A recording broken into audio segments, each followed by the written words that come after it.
ओम साई राम। आज आमे आरंभ करिबा साई सच्चरित्र ओडिया प्रथम दिनर परायण प्रथम अध्याय। प्रार्थना। गहम पेसुथिबा जणे अद्भुत संत, गहम पेसिबार कहानी ओ एहार तात्पर्य। पुरातन प्रथा अनुसार श्री हेमत पंथ प्रार्थना पूर्वक श्री साई सच्चरित्रर शुभारंभ करुछंती। प्रथमे श्री गणेशं को साष्टांग प्रणिपात करिछंती, जे कि जेकोसी कार्य को निर्विघ्न संपन्न करी ताहाकु यशस्वी करिथांती एवं कहउछंती जे श्री साई ही हेउछंती गणपति।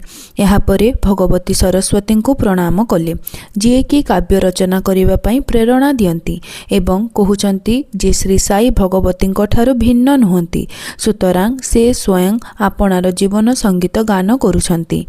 तत्परे ब्रह्मा, विष्णु एवं महेश्वर को प्रणाम कले, जे कि सृष्टि स्थिति और संहारकर्ता अटंती एवं कहउछंती जे श्री साई एवं सेमाने अभिन्न।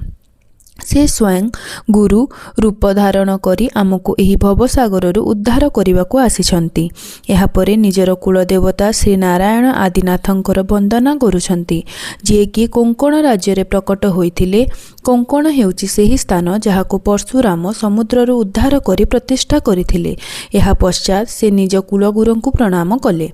तत्परे श्री भरद्वाज मुनि को जहांको गोत्र रे तांकर जन्म होइछि एवं यापरे ऋषि मानक मध्य याज्ञवल, भृगु, पराशर, नारद, वेदव्यास, सनक सनंदन, सनत कुमार, शुक, सौनक, विश्वामित्र, वशिष्ठ, वामदेव, जैमिनी, वैशंपायन, नवजोगींद्र प्रमुख तथा आधुनिक जुगर सन्थ यथा निवृत्ति, ज्ञानदेव, सोपान, मुक्ताबाई, जनार्दन, एकानाथ, नामदेव, तुकाराम, कान्हा, नरहरि प्रभृति को प्रणाम कले। पुणी निजर पितामह सदाशिव, पिता रघुनाथ एवं माता को जे तांकर बाल्यावस्थार यद्याम त्याग करथिले, निजर खुड़ी को जे तांकर लालन पालन करथिले एवं निजर प्रिय ज्येष्ठ भाता को प्रणाम कले। पुणी पाठक मान प्रणाम करी प्रार्थना कले जे सेमाने एकाग्र चित्त होई एही कथामुत पान करंतु। परिशेष से सच्चिदानंद सद्गुरु श्री साईनाथ महाराज को प्रणाम कले, जे कि से दत्तात्रेयंकर अवतार अटंती एवं तांकर आश्रयदाता तथा ब्रह्म सत्य एवं जगत मिथ्या एही सत्य को समस्त प्राणी मध्य सहसा उपलब्धि कराई सचराचर एक ब्रह्म व्याप्तिर अनुभूति प्रदान करती। एहा अंते श्री पराशर, व्यास एवं सांडिल्य प्रभृतिଙ୍କ समान भक्तिर प्रकार संक्षेपरे वर्णना करी ग्रंथकार निर्मलिखित कथा प्रारंभ करुछंती। गहम पेसिबा कथा। 1910 मसीह दिने सकाळे मु श्री साई बाबा दर्शन पाई द्वारिका माई को जाइथिले। सेठारे विचित्र दृश्य देखि मोर आश्चर्यर सीमा रहिला नहीं।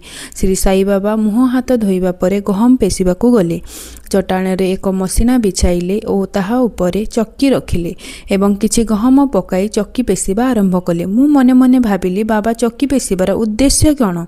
तांकर तो परिवार नाही और भिक्षावृत्ति द्वारा से जीविका निर्वाह करुछंती। सेठारे उपस्थित अन्य लोकंक मध्यरे मनरे मध्य एहीपरि भावना आसिला, किंतु तांको पचारिबाकू बा साहस करिबो किए?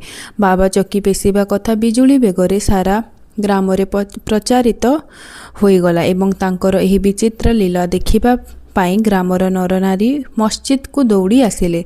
सेमानंक मध्यरु 4 जण स्त्री लोक भिड़ भितरु आगकू जाई चक्की पेशारू बाबा को निवृत्त करी तांको हाथरु चक्की और चक्की दंड नहीं गले एवं बाबांक मधुर लीला गान करी निजे गहम पेसिबाकू लागिले।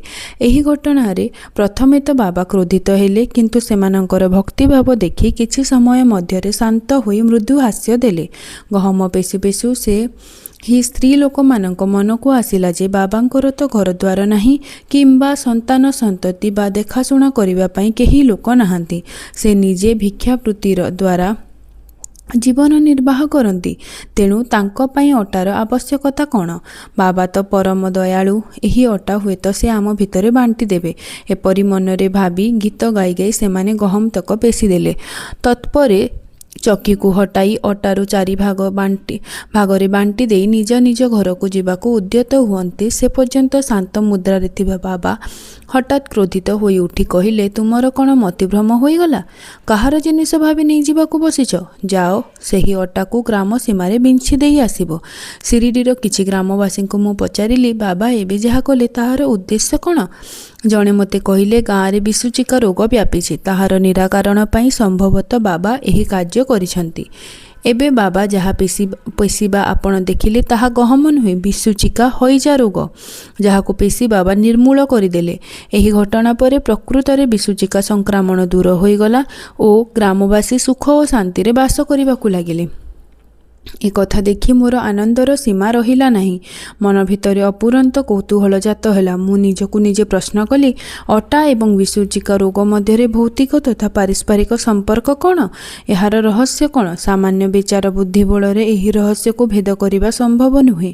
ଏହି ମଧୁର ଲୀଳା କଥା ଦେଖି ମୋର ହୃଦୟ ଆନନ୍ଦରେ ଉତ୍ଫୁଲ୍ଲିତ ହୋଇ ଉଠିଲା ଏବଂ ଏଥିରୁ ବାବାଙ୍କର ଜୀବନୀ ଲେଖିବାକୁ ପ୍ରେରଣା ମିଳିଲା। ଅବଶ୍ୟ ଏକଥା ସତ୍ୟ ଯେ ବାବାଙ୍କ କୃପା ଏବଂ ଶୁଭାଶୀର୍ବାଦରୁ ହିଁ ଏହି କାର୍ଯ୍ୟଟି ସଫଳତାର ସହ ସମ୍ପୂର୍ଣ୍ଣ ହୋଇପାରିଲା। ଅଟା ପେଶିବାର ତାତ୍ପର୍ଯ୍ୟ। ଶିରିଡ଼ି ଗ୍ରାମବାସୀ ଅଟା ପେଶିବାର ଯେଉଁ ଅର୍ଥ ସନ୍ଧାନ କରିଥିଲେ ତାହା ତ ପ୍ରାୟ ଠିକ୍, ତେବେ ମୋ ବିଚାରରେ ଏହାର ଅନ୍ୟ କିଛି ଅର୍ଥ ମଧ୍ୟ ଥିଲା। ବାବା ଶିରିଡ଼ିରେ ପ୍ରାୟ 60 ବର୍ଷ ବାସ କରିଥିଲେ ଏବଂ ଏହି ଦୀର୍ଘ ବର୍ଷ ମଧ୍ୟରେ ସେ ଅଟା ପେଶିବା କାର୍ଯ୍ୟ ପ୍ରାୟତଃ ପ୍ରତିଦିନ କରୁଥିଲେ। ପେଶିବାର ଅଭିପ୍ରାୟ କେବଳ ଅଟା ତିଆରି କରିବାର ନଥିଲା, ବରଂ ଭକ୍ତମାନଙ୍କର ପାପ, ଦୁର୍ଭାଗ୍ୟ, ମାନସିକ ତଥା ଶାରୀରିକ ସନ୍ତାପ ସହ ସମ୍ପୃକ୍ତ ଥିଲା। ତାଙ୍କ ଚକିର 2 ଘେରଣା ମଧ୍ୟରୁ ଉପର ଭାଗ ଭକ୍ତି ତଥା ନିମ୍ନ ଭାଗ କର୍ମ ଥିଲା।